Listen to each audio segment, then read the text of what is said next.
Good afternoon. My name is Barbara Fuller. As chair of the board, I welcome you to this March 7th, 2023 regular meeting of the Washtenaw County Board of Road Commissioners. Our office coordinator, Aaron Smith, will describe how our meetings operate, how to access the agenda packet, and how people may participate remotely. Aaron. Thanks, Chair Fuller. There are multiple ways to make public comment during today's meeting, whether you are joining us in person or virtually.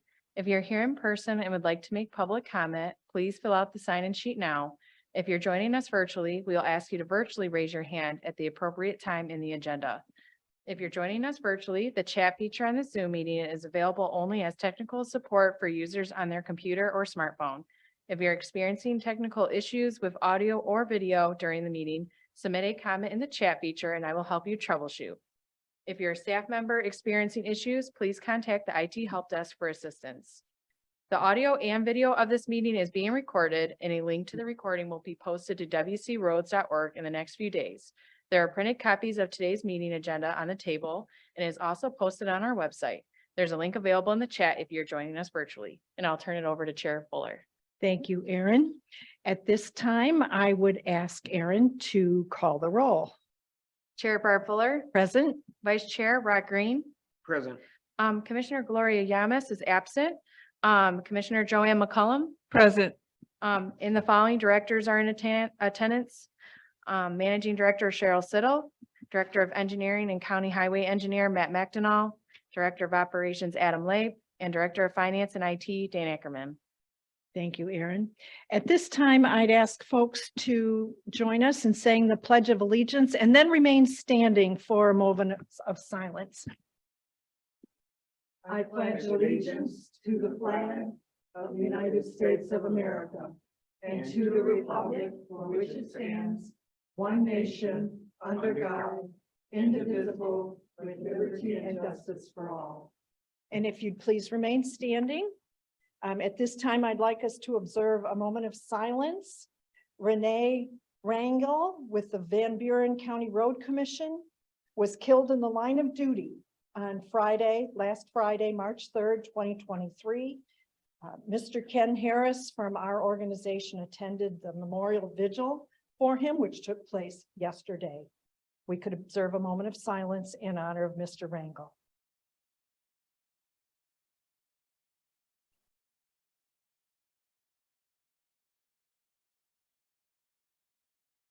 Thank you.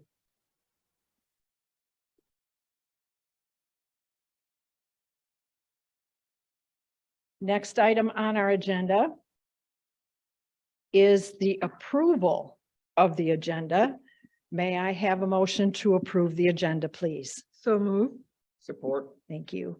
I am going to, if I may, add an action item. It would be one action item which will occur on the agenda as new business. Item B would be action item. And the purpose of the action item is to change the date of our next meeting from the 21st, which is a Tuesday, to Monday, the 20th. The times would remain the same. We have a working session as well as a regular meeting on that day. Did I get the dates right? Yes, just to confirm, you're changing both the working session and the board meeting from Yes, ma'am. March 21st to March 20th. Yes, yes. And the reason, well, when we get there, I'll explain why. Any other changes to the agenda at all? Hearing none. Aaron, if you would please call the roll. Commissioner Rod Green, Yes. Commissioner Joanne McCullum, Yes. and Commissioner Barb Fuller. Yes. All right, next item on our agenda is the acceptance of minutes. We only have one set of minutes to approve today. May I have a motion to accept the board meeting minutes of February 21st, 2023 as presented, pages 3 through 12 of our packet. So moved. Support. Any changes, corrections, additions, or deletions? Seeing none, Aaron, if you would please call the roll. Commissioner Joanne McCollum, Yes. Commissioner Gloria Yamas. Yes. And Commissioner Rod Green Yes. and Commissioner Barb Fuller. Yes. The minutes are approved as presented. Next item on our agenda is the time set aside for public comment. Here we receive comments from the public. This is not intended to be a period for dialogue. Each person will be allotted 3 minutes to address the board. Aaron will explain how people may be recognized to offer comments. Aaron? Since this is a hybrid meeting with both in-person and virtual attendees, we will take turns between those attending in person and virtually. For virtual attendees, we ask that you virtually raise your hand now. If you're viewing the meeting on your computer, first make sure to click Join Audio. You can then raise your hand by clicking the Participants or Reactions button at the bottom of your screen and then the Raise Hand button. If you dialed into the meeting from your touch-tone phone, raise your hand by dialing *9. I will unmute virtual participants with raised hands one at a time. I will announce your username or last 4 digits of your phone number when it is your turn to speak. Please share your name and address before beginning your comments. For in-person attendees, we will start with those of you who have signed up on the sign-in sheet as you walked in. If you didn't sign in, you are still welcome to make comment. I'll notify you when it is your turn. Very good. Any hands raised at this time? Tiffany Oliphant, is there anyone that would like to make public comment? No, I do not have anyone to make comment. Thank you. We will move along then to written communications. These appear on pages 13 and 14 of our packet. Is there anything there that commissioners wish to draw our attention to? All right, moving along.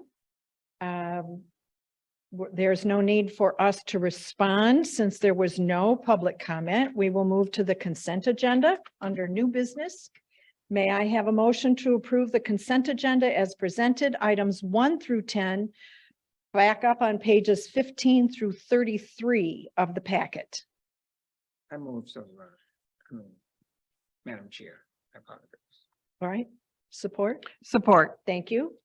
Moved and supported. Any comments or questions? Seeing none, Aaron, if you would please call the roll. Commissioner Gloria Yamas, Yes. Commissioner Joanne McCollum, Yes. Commissioner Rod Green, Yes. and Commissioner Barb Fuller. Yes, the consent agenda is approved as presented. Next, we have the action item that was added earlier in the meeting to change our working session and regular board meeting from March 21st to Monday, March 20th, to accommodate committee meetings in conjunction with the County Road Association Highway Conference. Madam Chair, I motion to change the date of our next meeting from 21st to Monday, the 20th, and the time would remain the same. Thank you. Is there a second? Support. Any discussion? Aaron, if you would please. Commissioner Gloria Yamas, Yes. Commissioner Joanne McCollum, Yes. Commissioner Rod Green, Yes. and Commissioner Barb Fuller. Yes. The meeting date has been changed. Everyone, please make note of that, especially our friends that are tuning in remotely. Next, we have reports. I see that we have been joined by our county commissioners today. Commissioner Sanders or Commissioner Light, do you wish to address the board?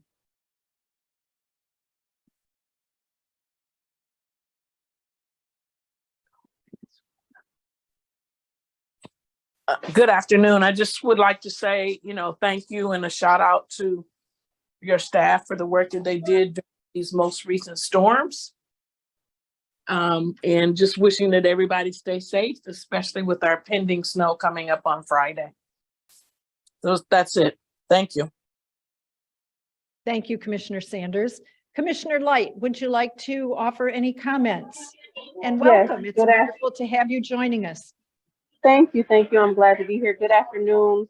I too just want to second and say thank you all for the hard work throughout the storm. And please let myself and Commissioner Sanders know if we can be of any assistance. And once again, we just appreciate all the hard work from the road commission. Have a good rest of the week.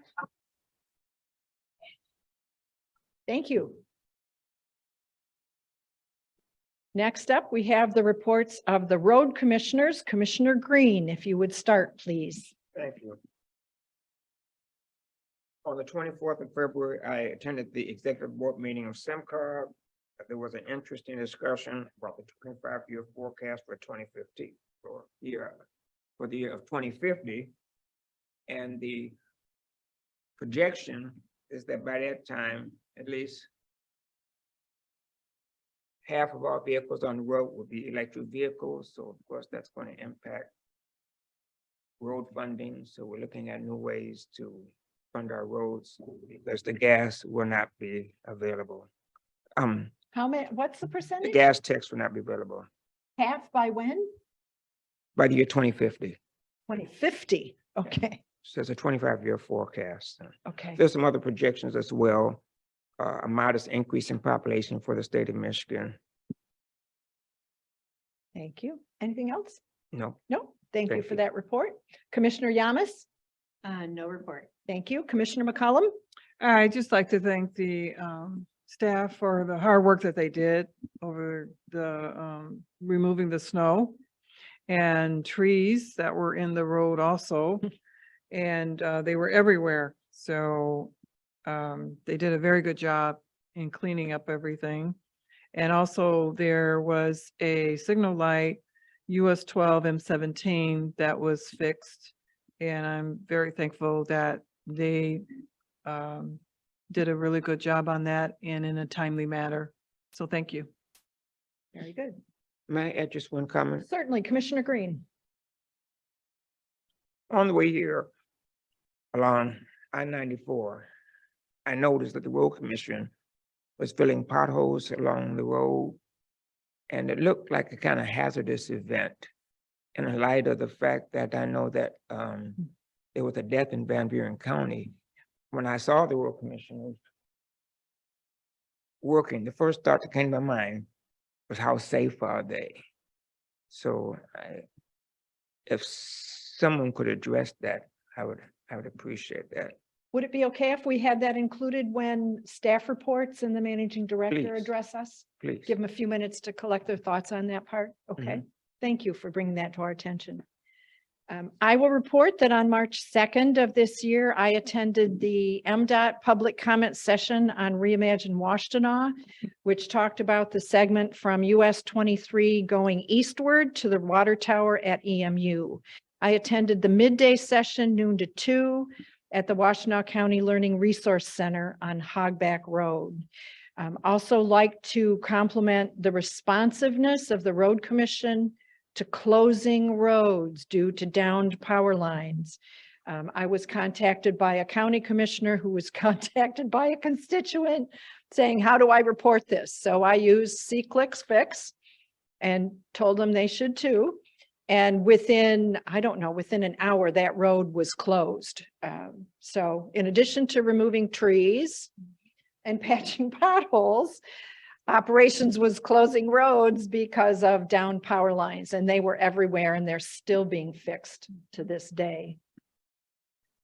We will move on now to the managing directors and staff reports in addition to the Washtenaw County Road Commission updates.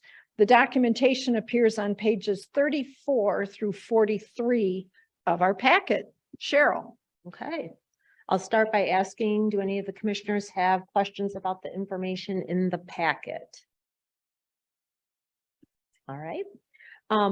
Well, I would also like to thank staff. Not only did they do an excellent job over the last couple of weeks with the different weather events that we've had, I am very grateful to the fact that I am able to leave town and obviously everything keeps moving. I don't wish those types of weather events on staff in my absence, but as you can tell, they are well equipped to handle those. And I am much appreciative of knowing that I can leave town and that things are well taken care of in my absence. So very much appreciative to staff on all fronts in that respect.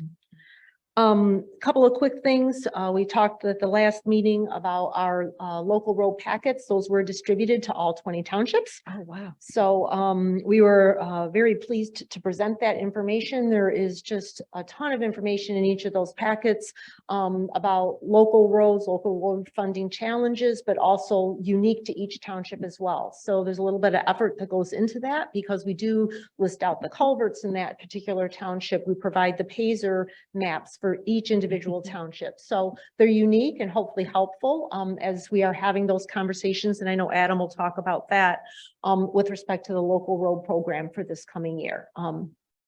Where on the website? I think those are all posted, right? Yes, they are posted. We what's have a the- township page and the Okay. packets are listed there. We can certainly send out a link after this meeting as well to the commissioners if you'd like to take a look at those. Just if anyone's listening and wants to go in and find a township, there's a tab that's townships or what is it? I believe look it's under like? doing business and then there's Doing townships. business is the tab? Yeah. I believe Okay.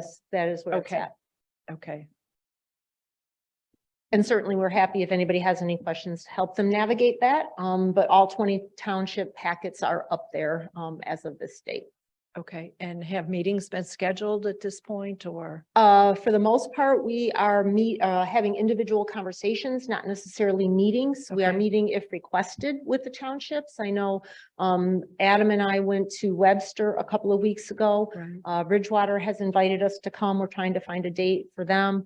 But most of the townships, there's been ongoing discussions, whether it's with the district foreman, the Mhm. superintendents. I know Adam's had a lot of conversations as well in coming together for that local road program. So it really is unique to each township Okay. how we're handling it. Okay, great. Yep, but as absolutely ongoing right now in preparation for the coming construction season, which will thankfully be here before we know it. So, but that is all good. And then also just to share that next week, we do have a preliminary meeting with County Parks staff simply to talk about the 4-year road and non-motorized millage, how it's been going for the previous 2 years. We're into year 3 here, and whether we will be looking at requesting a renewal and restoration of the millage, which would be for the 25 to 28 year time period. So just starting to have those conversations to see where the desire is, at least on behalf of County Parks. And then they have millages that will come up for renewal too. So I assume that's part of your conversations. to make Yes, Sure. yes, they we're have not a tripping all variety. Over each other. Right, Okay. exactly. So Great. little ways off, but it'll be here before we know it. It will. Yep. So that is it on my behalf, unless you have questions for me. Happy to hand it over to staff. First up, we have Matt McDonnell, our Director of Engineering.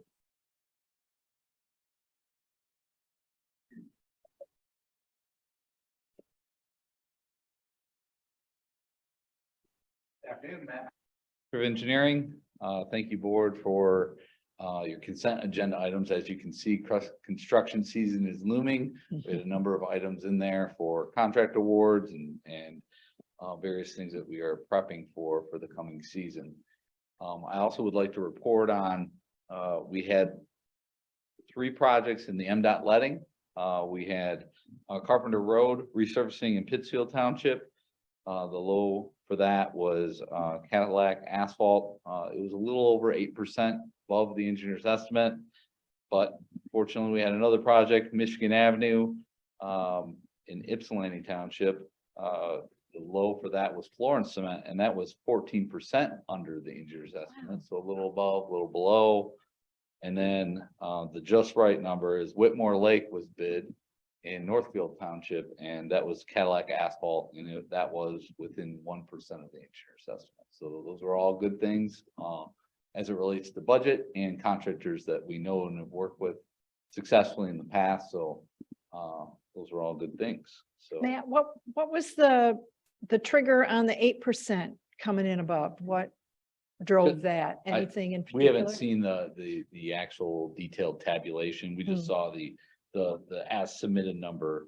It was Okay. for 1.489 million, for $1,489,000 was low, and our estimate was roughly 1.3. Okay, So And little uptick. what chunk of Carpenter is that? That is, it's two chunks of Carpenter, actually. Textile Road to US 12.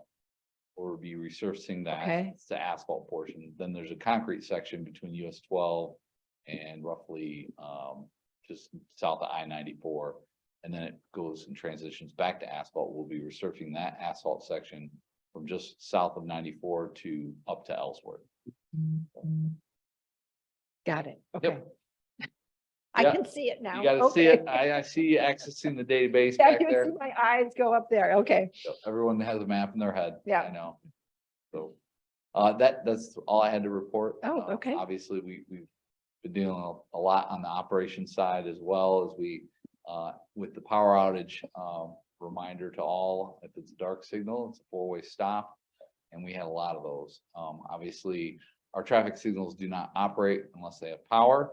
So we've got a lot of calls, but ultimately we're waiting on that power supply to be back up and running for us to run the signals. So our signal crews were very busy dealing with that as well. So, Question, Commissioner Yamas. yeah. So not this power outage, I was out for 4 days, but the one previous to that, I did Carpenter Road and Michigan Avenue, US 12. Was like pitch black and I had to be out, trying not to be out after dark. However, there was a really bad accident and even approaching that intersection was coming upon it. I was trying to guess where it was at because it was so dark. I couldn't see. Does Pittsfield Township Police or anybody else, do we ever put like flashing stop signs or anything else like that up there? Smaller cities tend to have the ability to do that. From a county-wide perspective. If you can just imagine, we had hundreds of signals out. Yeah. And the other thing, what happens is when the power comes back, the signal comes back online, and then you have conflicting traffic control devices. You've got the stop sign on, and we don't necessarily know the timing of those power restoration. So that's the complexity of that. We've always gone with, if it's a dark signal, we message that out on our social media and as we get calls as well, that it's treat that as a four-way stop. It's pretty well known, but there are those that need reminders. Right. That's why I started out with that, but Yeah, and we do have now on a county signal at most of our signalized intersections, we do have advanced warning signs that show that you're approaching a traffic signal.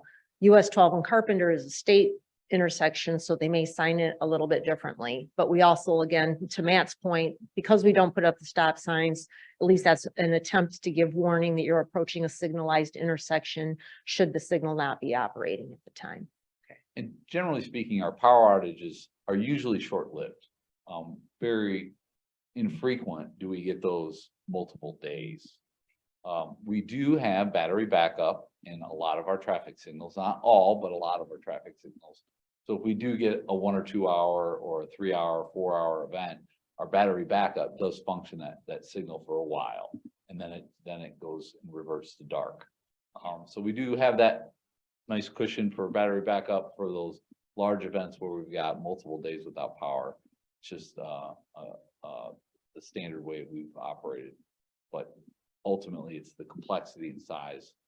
Keep in mind, we only have 2 signal trucks for hundreds of signals. So it's a tough problem to solve. But for some, you will see that in some municipalities, when they have 2 signals, yeah, their DPW crew goes out and goes ahead and puts stop signs up, and when the power comes back, they get called in and they pull them back, and it works for them. Yeah. For us, it's a different story. So even as you said, Cheryl, that's, and I could see where that's difficult to put out stop signs, but you're approaching an intersection. I mean, it was really scary approaching that. Sure. And I That's think country driving, Gloria. it absolutely is. Like, where I know that intersection's coming up. I know the intersection's Yeah, coming up. in an urban corridor like that, it's generally well lit. You're not accustomed to it, so it does take some getting used to. And to Cheryl's point, there's a lot of signs out there, but a lot of times the road signs become less the focus, and you're really paying attention to what's in front of you, especially in those dark corridors where you're accustomed to it being lit. Yeah, Brent just reminded me that we do also have reflective backplates around a lot of our, again, the county signals. Once again, in an effort to highlight under those circumstances that we do have a traffic signal that's hanging in the air. Yeah, But there is a lot going on and people really don't know what to do when it's dark. right, right. There was a lot. That That's. is a good reminder. We had a project years ago where countywide, there was an effort to put that reflective tape around the back plate of the signal so that in the instances we have something for those intersections when the power goes out. So Thank you. Brian. Yeah, exactly. Matt, when the traffic signal is out, is that the responsibility of DTE or the road commission? For us, we rely on DTE to service us as a power supply. So providing power is definitely DTE's responsibility. But we monitor typically the DT outage map. And then we also have our signal system is rather sophisticated and it will has alerts when the signal goes dark and it's no longer communicating to our central traffic control system. So number of different ways we monitor it, but ultimately DT is charged with providing power. Yeah, and when it cycles back up, typically it goes back into operation, but there are times when, I mean, especially depending on if there had been a power surge, it may go in, the default is it'll go into an all-way red flash, which means it's operating like a stop sign. So then that is part of why we also have our signal crews out and they're monitoring because they may need to go and restart the signal and verify that it's operating correctly. Once it finally has power, but we can't do anything until it has power. Right. Brent Schlack and Jeff Young, our signal engineer, worked with the crews on staggered time, coming in on Saturdays and Sundays to monitor all the issues that we were having during the power outage. And I assume our emergency generator kicked in just fine and everything was operational here. Yes, that's my understanding. Yeah, we did not have any. I'm not even sure if we lost power here. Go ahead. Might transition well. Sorry. Adam Leap, Director of Operations, yeah. We actually just minimal loss, just a few minutes here and there. We got really lucky in this area, like literally comparative to the other side of the street. So we'll take it. It was a long So we few days. It didn't kick in? We didn't? Well, it ran when it was needed, but it literally was just a few minutes here and there. Huh, okay. We've been getting lucky with that recently, so Now you've done it. take advantage of that. Yeah, now that I said that. But it has worked well. I mean, we've lost power here and it had that generator is a godsend. Yeah. I believe this past summer, I think we spent almost a week without power and I don't think anybody even noticed it other than just the roaring engine, powering it. The entire complex is powered. So it's exceptional when we have it, but just a little blip in the lights and then it takes off. So we're pretty lucky. All right. It was a long couple of days anyway, so we didn't mind catching a little luck there during that time. And with that, I'll jump into the Go ahead. operations update. Staff's obviously conducting storm cleanup right now. 2 events kind of blended into one. So we didn't get everything cleaned up before last weekend, and so we're still catching back from the first ice storm, and then the slush brought down quite a bit of trees and power lines again. It was just heavy weight. And that kind of leads me to my little point, and Cheryl and everybody has been thankful, and I just want to thank everybody for having that mindset to thank all our people. We staff from all the departments, there was no hesitation. People were offering help, whatever they could do for all of us and for the operation itself here, and call trackers for trees. I mean, the communications department has been very busy for us. They're about as busy as us. They just don't get to drive in a truck. So it's a very heavy lift for them too. So just thankful for everybody. Staff has shown their dedication for us for quite the last few days here. So very much appreciative. So I have a lot of appreciation for that, but thank you all for being thankful for that as well. We safe and sound. So Yeah, nobody hurt. No, yeah. going good. Couple scratches on the paint, but we're doing okay. So much better than expected at times. So made a few notes about the material storage building over the past few weeks. It's out for bid. Last Wednesday, we had a pre-bid meeting and a little more than 20 construction professionals were at the meeting in attendance. So we're excited for that. That will likely lead to competitive bidding, which will in turn benefit this agency. So we're excited for that. There's a lot of good questions, a lot of good interest. New participants, others that have worked for us before, contractors. So it's kind of an exciting time. It was a fun meeting and looking forward to the 22nd of March at 2 p.m. where we'll open those bids up. And the local road program, just a little bit of an update. Cheryl pretty much covered everything. I'll just touch on one note there. We made the last few minutes about SADs or millages that are currently standing or potentially building themselves with the township. They've been trying to work with just a little bit of an asset management plan, even if it's as simple as just 1 or 2 years look ahead, just to kind of dip the toe in the water so they're comfortable with kind of managing their assets and they're allocating their money and their funds. Just a little bit of mindset, because it's actually more efficient and effective to systematically repair roads, not just everything at once.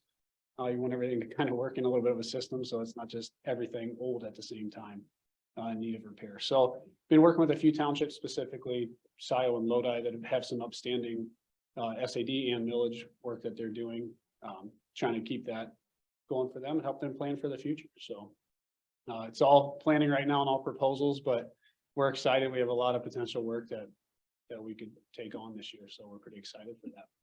And hopefully you'll start to see township agreements here in the next month. Yeah. or so. Yeah, so we kind of propose to the township, and most of the time we've talked to them about projects, and then they come back with what they can allocate funding.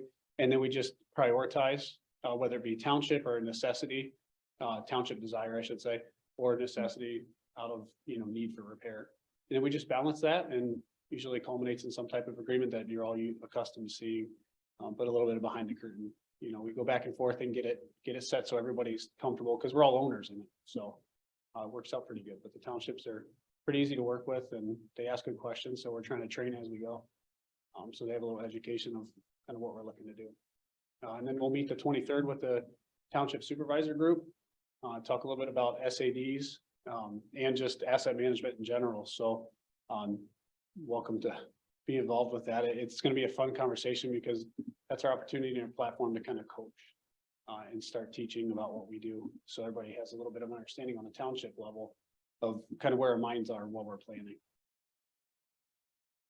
Questions for Adam? I'm sorry, were you finished? No, yeah, that's fine. I was just sorry. I made a few notes. I was looking Okay. just to talk Didn't about the mean to interrupt. patching operation. No, you're fine. Go ahead. Talk about the patching operation. Worker safety, yeah. Yep, so every spring, I say every spring, but the past few years, we've rented 2 new attenuator trucks. Those are the cushion trucks. They're called crash cushions, unfortunately, but they're a shadow vehicle that you likely pass when you're out there. We try to perform a moving operation because we don't want to be in the area too long. So we try to be there 15 minutes or less, move on to the next section of holes, or is it just one hole, and keep moving down through the road. When we close lanes, that actually exposes a little bit more, because we have probably an hour or two of setting up cones and the signs. And so there's a lot that goes on, and it's pretty restricted to traffic. So we try to move in a rolling group. That's likely what you saw today, but I can get some follow-up information, see what the crew was doing, actually where they're at, and kind of report back to the board or to Cheryl, and she can get that information back. to you. Adam, do you want to share how we changed that a couple of years ago? Yeah. Unfortunately, out of necessity ourselves. Yeah, so a few years ago, we were patching from the shoulder, which we had historically done. So we would just be off the road and patch, and then go on down the road, patch. A motorist wasn't quite paying attention, excuse me, traveling westbound on 94, and just whipped around another semi, and actually was in the process of crashing, and crashed past our workers at the back of the truck, and actually went over into the trees. Our workers that almost got hit actually went and saved her out of the car that was catching fire in the process. So it was a little bit of a challenging scenario. But so when we saw that challenge, and traffic is a little bit more aggressive these days, we made that change to where we just shadow on multi-lane roadways. We have those shadow vehicles, a little bit more iron, so to speak, behind the people working. So it gives that little bit of cushion, or that shadow that we refer to. Does the patron require one to exit their vehicle, or do they stay with Yeah, so we have, that vehicle? correct, yeah, we have at least 2 people that usually get out, and they actually have to shovel the material Right. into the hole. So that's why we use those cushion trucks, those attenuator trucks. to give space, actually take the lane away from the traffic. So we actually can work in the lane. So it's not as much as what it historically was, where you kind of shuffle out the road, patch it real quick and come back. That doesn't work on the multi-lane roads any longer. So that's that transition. We were literally running into like, Yeah. Yeah, I know. so yeah, we've. so we're we've doing made that quite as a well. change. Yeah. Yeah, The rolling lane closure is what we're really setting up Yeah. these days. and it's just, it's a little more solid and people are become accustomed to it. So we're able to slow the traffic down before us.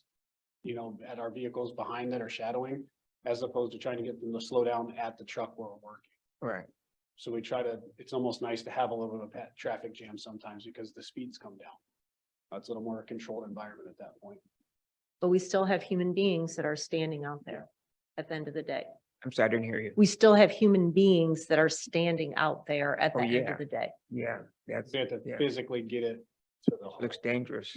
Yeah, it's not the safest thing that we do, unfortunately. I understand. We do everything we can, you know, to keep our safety up and keep our crew aware, and we kind of rotate people in and out when we have those larger patching operations where you shovel for half an hour, and then we switch and we shovel again, just to keep everybody fresh and you kind of exercise the benefit of having some extra employees to do that. But more lights and more machines is, you know, benefit to us. So we've upped that over the past probably 4 or 5 years. Just wondering, is it possible for that function to be automated at all or not really? They do make machines that can do that, but they're relatively slow and you still have to be out in the lane. Like you don't have a human out in the lane. Okay. But But you have a human cost-wise- operating the equipment. yeah, in so the you lane. still have a human in there and obviously the cost is a little bit different, but cost and life, that's a balance. But it's much less efficient than the traditional fill it with a I human. see. There are options, but they're limited. Commissioner, Thank you. oh, I'm sorry. Commissioner Yamas, did you have a question? I did. So you said multi-lane roads, so that includes expressways and like US 12 and. Yeah, Washtenaw so, Avenue. yeah, Carpenter Road would be an example where we would likely have some type of shadow vehicle, whether it be a dump truck behind the pickup or a pickup behind a dump truck, depending on what we're getting the material out of. Okay. We try to shadow those roads. A 2-lane road is a little more manageable because you can pull off and there's usually one of the operators can flag if need be. We do have some routes where you can patch and you're not even, you know, you might see 2 or 3 cars while you're doing it. So it's a little balanced, but usually the multi-lane roads are just they're more busy. And so that's why we try to shadow during those operations. Thank you. You're welcome. I have a question. In the subdivisions, were people off the street when our crew came through to plow? Yes and no. Were there any was there any location in particular where there were a lot of cars in the street? Nothing more than normal. I think we had some in Ypsilanti Township. But it didn't stop us this past event as much as it would if it was colder temperatures. The warmer temperatures are helpful. But it's slowly improving and I don't know if that's just, you know, blind luck for us. I mean, Ypsilanti Township does try to get information out on their township page to try to notify some people, try to come off the roads a little bit if they can or park up in driveways. But some areas just don't have that option. So we work our way through it. We were lucky we didn't have any garbage collection because it was a weekend. Yeah. But you know, pair that with warmer temperatures, you know, it honestly was melting as we were moving it. So it was a little easier to move once we got it moving. It was still heavy initially, but Yeah. it had warmed up so much by the time we were able to get there Saturday, late morning, afternoon. It made it a little bit easier for us to work. So we made it through, but if it had been colder, it probably would have been more problematic because that's a lot of snow that wasn't going to melt. Where some of the melting didn't affect us much with having traffic in the way. But for the most part, people cooperated, but there were more people out than we expected with, you know, some of the snow levels that we had. And, but we made it through, we managed, thankfully, nice and warm. So Okay. it's helpful. Any other questions for Adam? I don't see any. Thank All you. right. Great. Thank you. Thank you. Dan, cleanup hitter again. Good afternoon, Commissioners. Dan Ackerman, Director of Finance and IT. So I'll start out with some good news. I always like to do the good news before the not so good news, but we'll start out with the good news. Think back to last August. We submitted a waiver for our, for Public Act 202. For the act, we are considered underfunded based on if it's below 60% for our pension. We submitted a waiver, and I'm happy to report that waiver was approved. I'm not sure why it takes so long to approve it, because we'll have to submit our information for this year pretty soon. But we'll take it. That's good news, and you know, we'll continue to follow that process. So, so that's the first bit of good news. The second potential good news, and Commissioner Barb Fuller and I were going back and forth on this a little bit. You may have seen in the CRA communications about the Protecting Michigan Pension Grant Program. So there's finally some more information on that, which is great. Program wide, they have $750 million available, or statewide, I should say. Definitely could, you know, I think pension funding and everything is kind of like an iceberg, and you're kind of picking at it a little bit. So that'll definitely help with that. Individual agencies could receive up to $170 million. So, you know, I wonder if there's any pension system that's 170 million underfunded.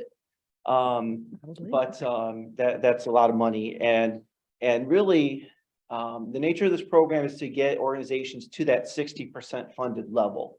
As a reminder, we're about 54% funded. So what does that mean for Washtenaw Road Commission? We have to use our information in our December 2021 financial reports.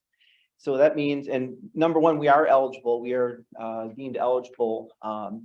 The CRA, they had some links there. If you follow the links, you'll see all this information, or I'd be more than happy to share it. I shared some of it with Barb. Yeah.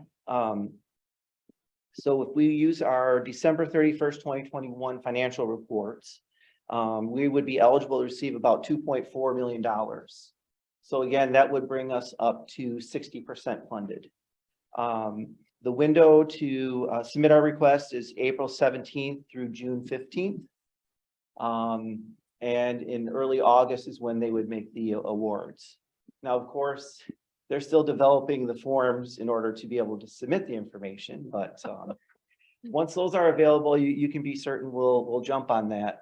So I did run everything by our auditors, and they agreed with our interpretation.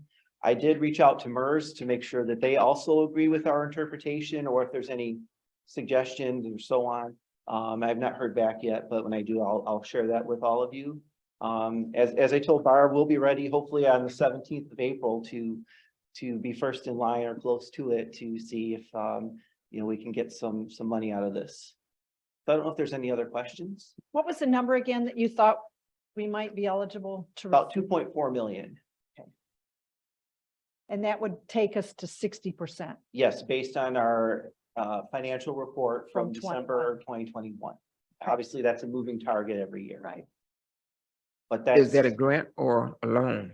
What is? it's grant. as a far grant. as I know, it's a grant, yes. Okay. Mhm. Yep.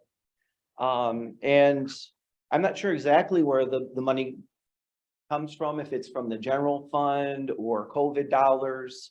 I guess we don't necessarily care, just that it's available, and you know, that we are eligible. So certainly we'll pursue this. Right. Yeah. Any other questions on that at all? Okay. One last bit of good news, if you want to go to the last page of your board packet.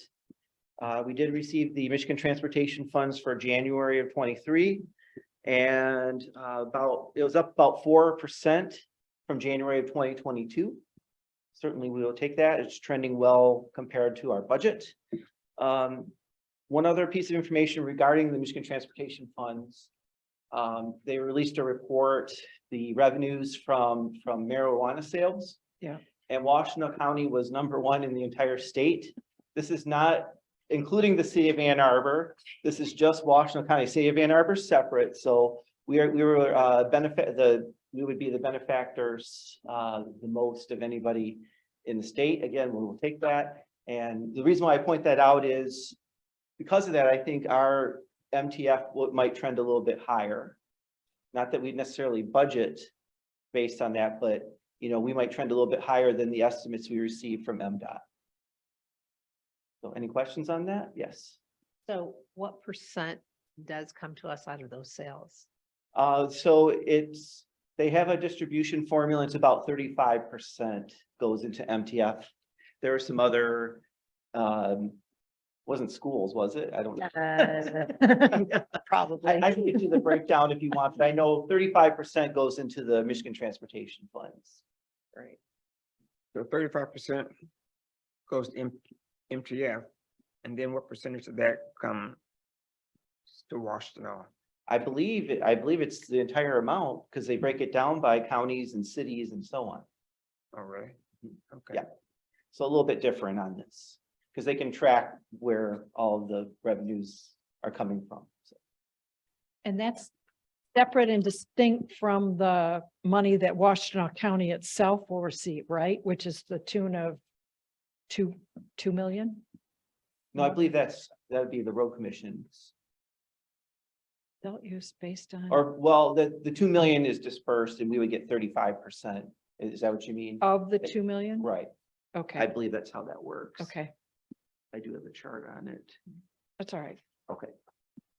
All we know is we're not paying in. Right. Well.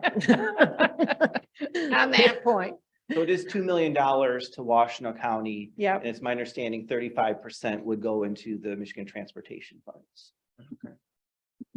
So- wait, those are two different things, right? If all of it goes into the MTF and gets put through the formula, that's different than getting 35% of Washtenaw County's Right, that's right. piece. Mhm. So you're talking 35% of Washtenaw County's Washtenaw County. piece. Okay, I believe so. We receive it as MTF. It doesn't go through the Act 51 formula.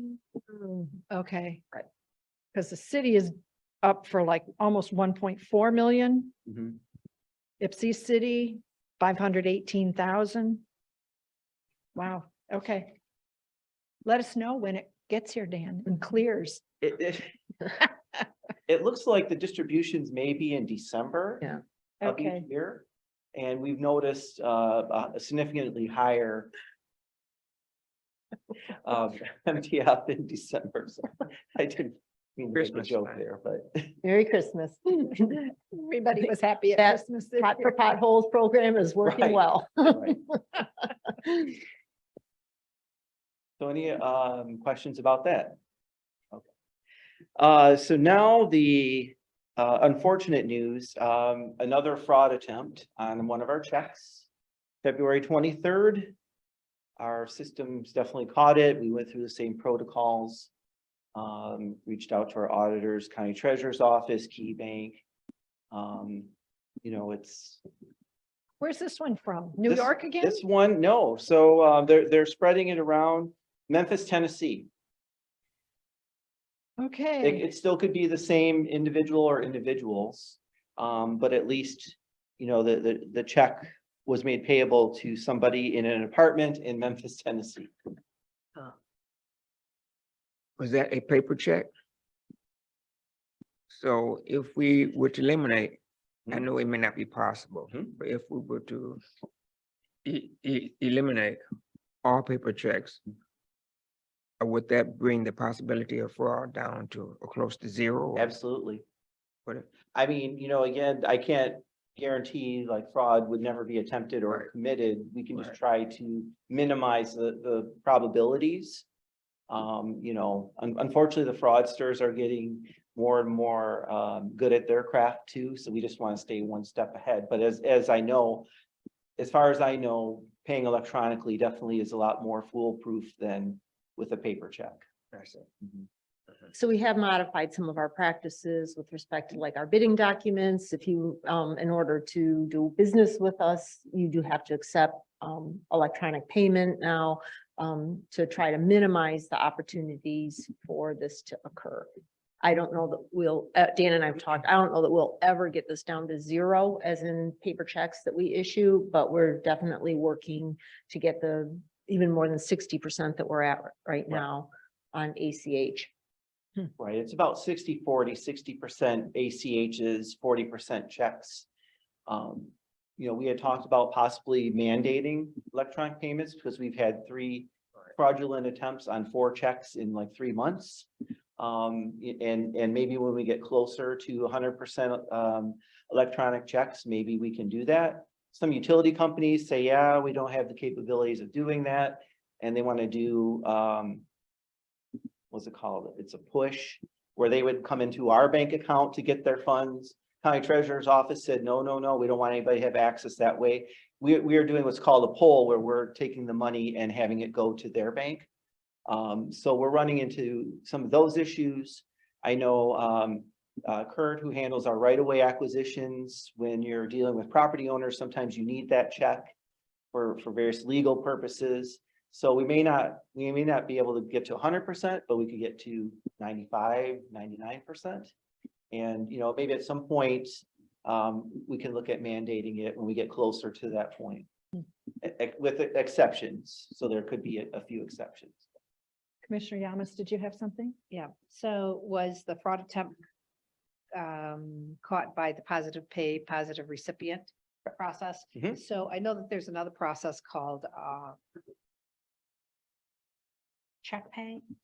So where you push out the check directly from the bank opposed to writing it. Okay. Is that something that we have considered or not considered, or it'll be the same issue because it's a check? You know, I've not heard, it's called check pay? Yeah. Okay. I can inquire with the County Treasurer's Office. We kind of follow their guidance with a lot of this.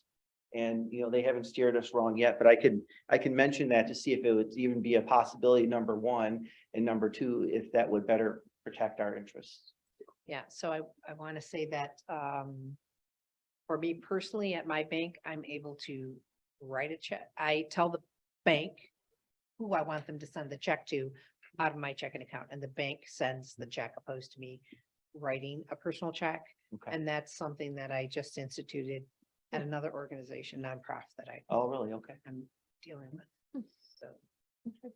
And I don't know if I shared this with the board or not, but we did hear from Catherine McClary, the county treasurer, and she felt, you know, all our controls were what we need to do. And obviously we're catching things, and also encouraged us to look at continuing with electronic payments. So, you know, that was comforting to hear from her, and I have a lot of respect for her. That, you know, we're doing all we can. She felt like we're being diligent stewards of the finances for the road commission. Yeah, so the only things we are not doing are EFTs, right? Because that's when, like, DTE wants to get the money from our account Right. opposed to us. Right, so we're not allowing pushes. For instance, MERS basically said that was the only way that they were going to allow agencies to, you know, to pay. And we basically said the county treasurer's office does not allow that mechanism. And eventually we did get them signed up on ACH, so. Great. Yep. I assume the payee was different on all of these attempts. Mhm. Yep. Madam There's Chair. various names. No, it's con. Commissioner Green, If a fraud attempt is successful, are we insured against that loss? Yes. Yep, with McChrysip, it's I think it's called errors and omissions protection. So we are, I mean, hopefully it never gets to that point, but you know, so far, no one's been able to get anything out of the road commission at all, so. good work, Detective Dan. Thanks. I mean, you know, I'd rather spend my time doing other things, but obviously this is very important too, so. Thank you. Commissioner Yamas. So I said check pay, but I believe it's called bill pay. Bill pay. Yeah. Okay. Any other questions on that at all? Don't see any. Just a couple of things on IT. Chris, Josh and I, we have a road trip on March 14th to our vendor to see room 106, the demo of the technology there, and hopefully they will have everything in place and we can bring it here and implement it, which would be awesome. Chris also completed staff training for room 200, the technology that's in there, and he said it's gone well, and lots of great questions from our staff. So hopefully they feel, you know, they have the adequate training now to utilize the technology to the fullest. Also, Chris, Josh, and I continue to move forward with Precision, our financial software consultants, with some remaining issues for our users to try and get those resolved. Several have been resolved, but there's still a few more, and we'd like to get them all resolved if possible. And that's my report. What about the phones? Don't I remember that The the cell phones were phones? going to be swapped out? That's at some- coming, yes. We received them all, but we're still, I believe I stated last time, we're gonna come up with a game plan as far as how to roll those Phase out that in, in okay. an efficient manner. Okay, Yep. So stay tuned. will do. Okay. All right. Any other questions? I don't see any. Okay, great. All thanks. set. Okay, Is that it? That's it from staff. Okay. All right. So at this point in our agenda, I want to make note again that our next meeting will be on Monday, March 20th. That's a change. Working session at 9, board meeting at 1. Chat sessions, which occur every Wednesday from noon to 1. Tomorrow, Commissioner McCollum. And on the 15th of March, it's me. So we've got those chat sessions assigned coming up. And if there's no further business to come before the board, may I have a motion to adjourn? So move. Second. Aaron, if you would please. Commissioner Joanne McCullum, Yes. Commissioner Rod Green, Yes. Commissioner Gloria Yamas, Yes. and Commissioner Bart Fuller. Yes, we are adjourned. Thank you, everyone. Thank you.